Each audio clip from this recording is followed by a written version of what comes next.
USA, fellow Brits coming to live the American dream. What is the secret to the key to success in the USA? And do you think you could have achieved what you've achieved in the UK? It's a very interesting question about the difference between Americans and Brits. So I've lived here for 25 years in America, and looking back, there's a different way of looking at things. You know, I always liken it to like if you went to a party and there were half Americans and half Brits, and someone said, wow, there's a 30-foot purple giraffe in the back garden. All the Brits would sit back and drink their beer and go, yeah, sure. The Americans would all run to the window and look. There'd be no giraffe. The Brits would sit back and go, it was obvious. And the Americans would laugh at themselves. And the moral of the story is, Americans are very open-minded to even the most outrageous possibilities, and the Brits don't want to look stupid. And I have learned to always get up off my ass and look for the purple giraffe. I'm a Brit, I'm also American, and I found this middle ground. But you haven't lost your accent. A lot of people think I've lost my accent. No, you haven't. Definitely not. And I'm really proud to be American. I love the flair of this country, and I do love that how Americans are very open-minded to success. And isn't it amazing what they've achieved in a few hundred years? Amazing.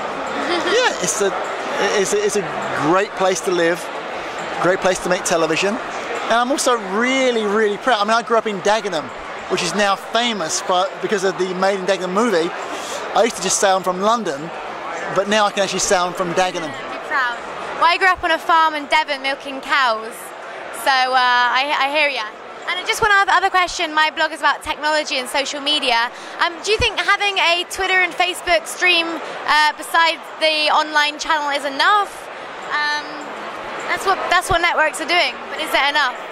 Do you think social media could be utilised in a more in-depth way for a more enriched experience? Well, you know, I think social media is critical to ratings and movie successes, so you have to embrace it because that's how the world is communicating. And so what used to be traditional advertising is now morphing into making sure you're aware of and working with social media. At the moment, I mean, most networks are just putting a stream up by the side of the channel. Do you think there could be a better integration, a better way they could integrate social media? It comes down to economics. If it makes money for the networks, they'll want to do it. So it becomes on the creative people's minds and business models to show why there should be more of that, because it makes more money. It's an economics-driven decision. And you're an entrepreneur yourself. What do you think about Hollywood coming into Silicon Valley and making films about the whole entrepreneurial culture at the moment? I think all art's good, so whoever's financing it and great stories, I'm glad. Whatever's happening, I'm glad as long as it's good storytelling. All right, cool. Okay, thank you very much.